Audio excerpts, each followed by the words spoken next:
IVC, Dale Gateful 33 here to do a show and tell video. I think I'll call it a show and tell video. So what I'm going to do here is try and do a listing type video, or in fact series of 3 videos probably, more certainly.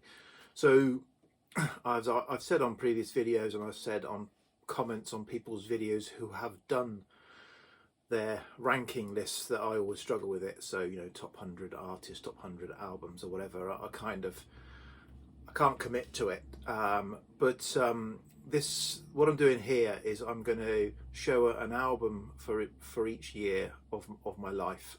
So I was born in '66, so I'm going to do an album for each year from 1966 through to 2020. So 55 albums, one for each year, and they will be, in my opinion, fantastic albums. But I have given myself at least one constraint, that I can only show an artist once, which has created a little bit of excitement and jeopardy, as I've had to kind of rejig things around to show artists once, but also allow me to show great records from particular years. There's been a bit of a balance to be struck, which means that for some artists, the record I'm showing is not my favourite record by that artist, but it just fits in to the 55 years. So as I said, all 55 records, in my opinion, are fantastic, and I'm comfortable with this list more than I've been comfortable with any other lists I've tried and abandoned. So I think that's about it. You know, that was the only rule that kind of, I've tried to, where I am picking an artist in a year, it might be, or an album in a year, I've tried to pick, at least one of my top albums for that year, certainly. But as I said, fitting within that kind of constraint of only showing an artist once. Okay, enough, a couple of minutes of waffle. So I'll break it into three videos.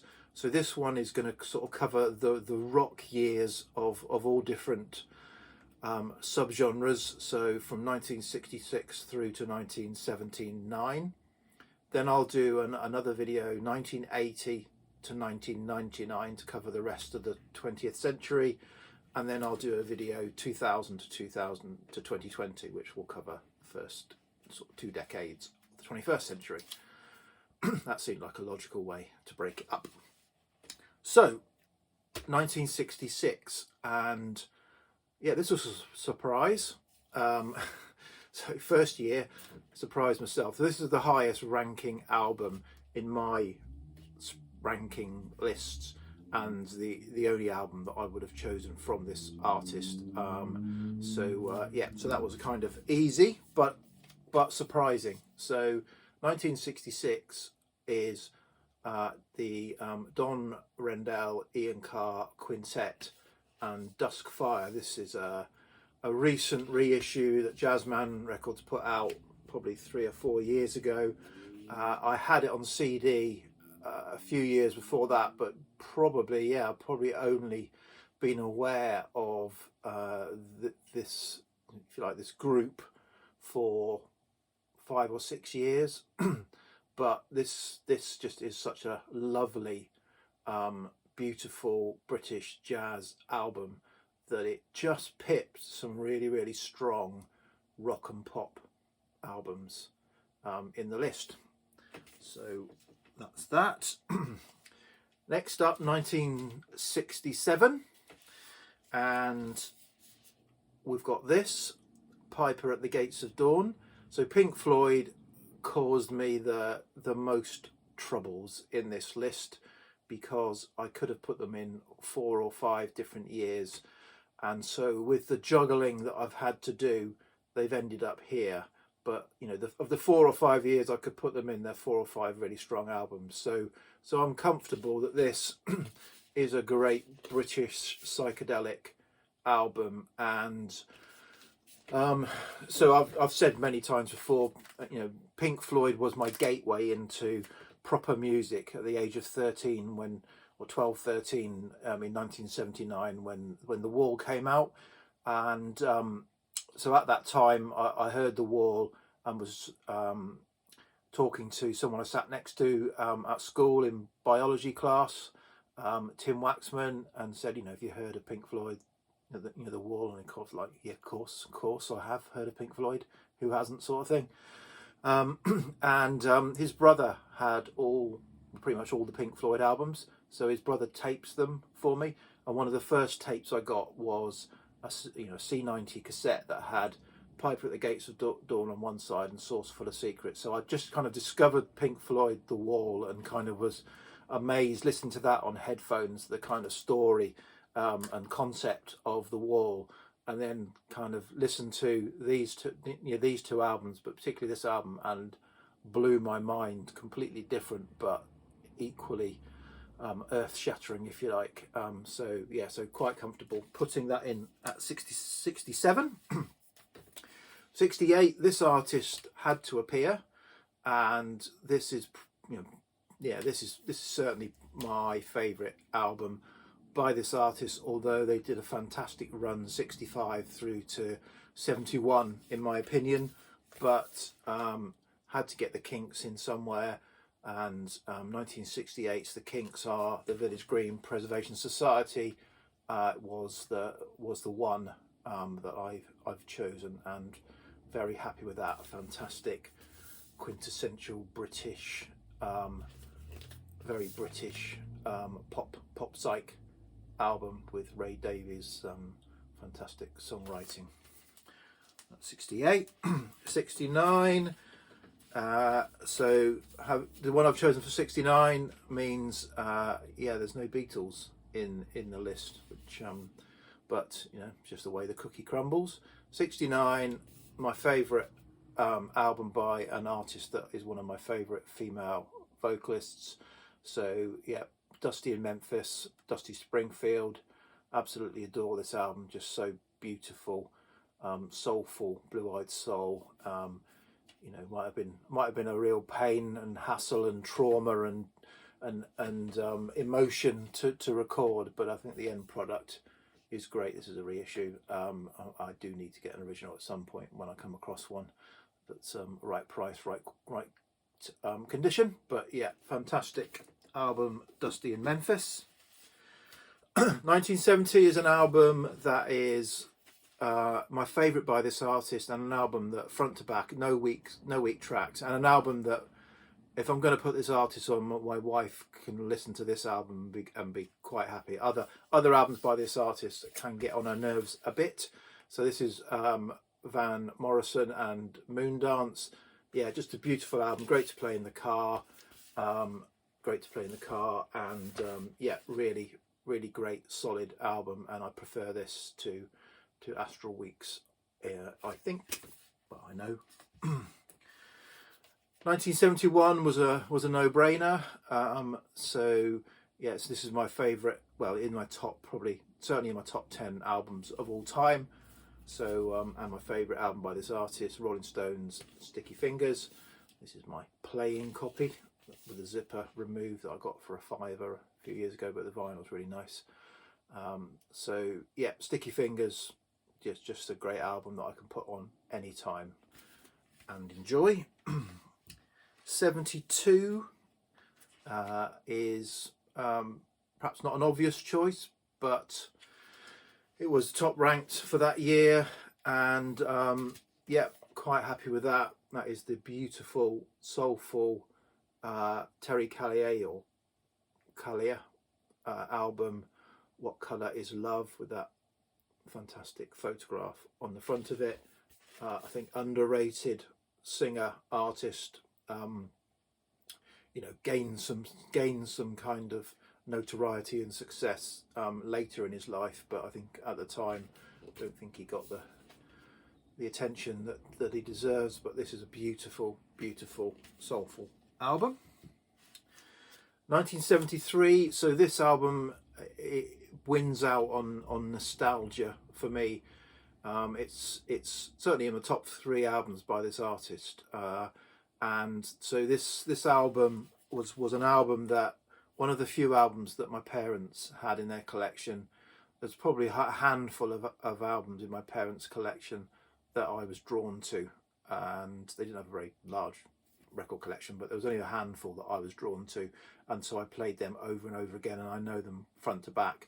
And this is one of them that, as a, I suppose, a 7, 8, 9-year-old, 8, 9, 10-year-old, it kind of appealed with the cover in terms of the the cartoon and the artwork and the lyrics, and the songs. Some of the songs, the way they sound, I was an innocent 8, 9, 10-year-old. I didn't understand what these songs were about. So I do, so there was, the, if you like, the risqueness and the darkness of some of these songs didn't come across to me at the time. So this was a very kind of an album that was very easy for a say 7, 8, 9-year-old, 8, 9, 10-year-old to get into, and I still kind of, I know it front to back, and I've sat and stared at the cover and stared at the words. I listened to the record many times.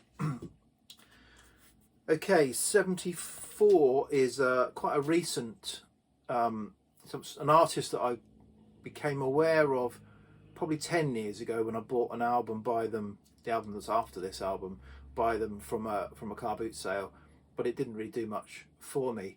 And it's only through kind of, reading best of lists and seeing best of lists online and all that I became aware of this album. And I picked up this copy at a car boot sale about 5 years ago, and absolutely fell in love with it, and bought the mega box that came out to celebrate this album, and that is Gene Clark's No Other. Yeah, this is just a fantastic album of sprawling, beautiful, lush songs that the label hated. They were long and there were no singles on this album, but it's gained critical critical awareness and critical success since, but yeah, fantastic album. And yeah, so one that's quite recent but very strong. Okay, 75 is a year, so I had two tied at the top were two albums by the same artist in 1975, and I could have picked either, and it literally was a toss of the coin. There's nothing between them. They're both fantastic albums, so I've just gone with this one on the toss of a coin, and that is Dr. Feelgood. This is Down by the Jetty. I could have picked Malpractice. I think they were both released in 75. That's pretty sure of that. Brilliant, pub rock, Canvey Island or whatever it is, sound, and yeah, just an absolutely great Wilco Johnson going crazy on the guitar. Just really good, fun record, and yeah, happy to have that in for 1975.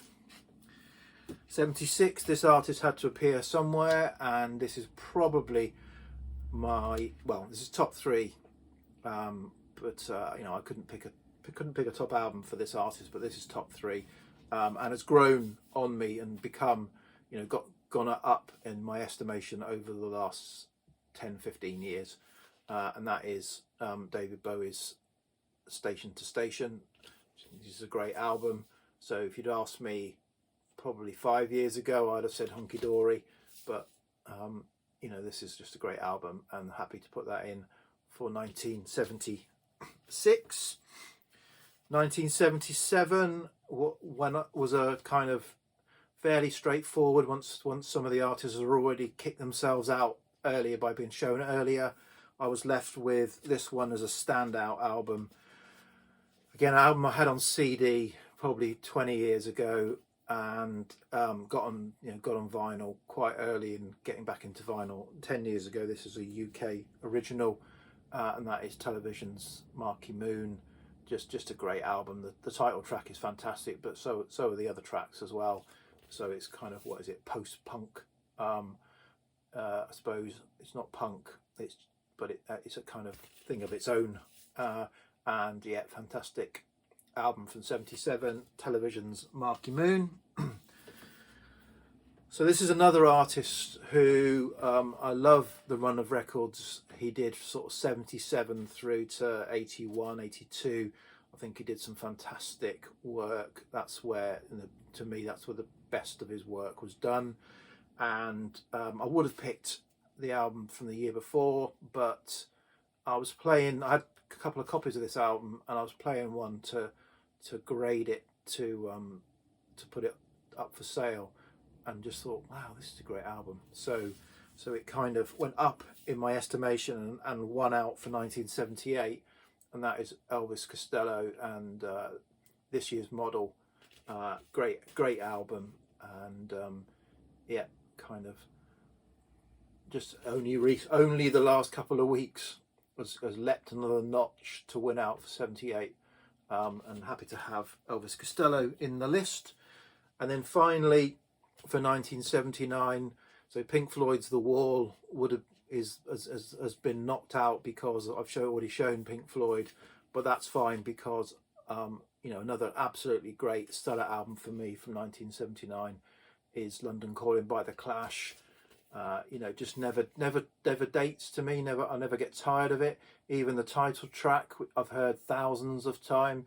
I even had it as the ringtone on my phone for a while. I've heard it thousands of times, but it's a song that I don't get tired of. There are a number of anthemic songs that have dated or I just don't want to hear again. But this, and I played this front to back a couple of days ago actually, because again, I had another copy of it that I was going to put up for sale, 2 original copies of it.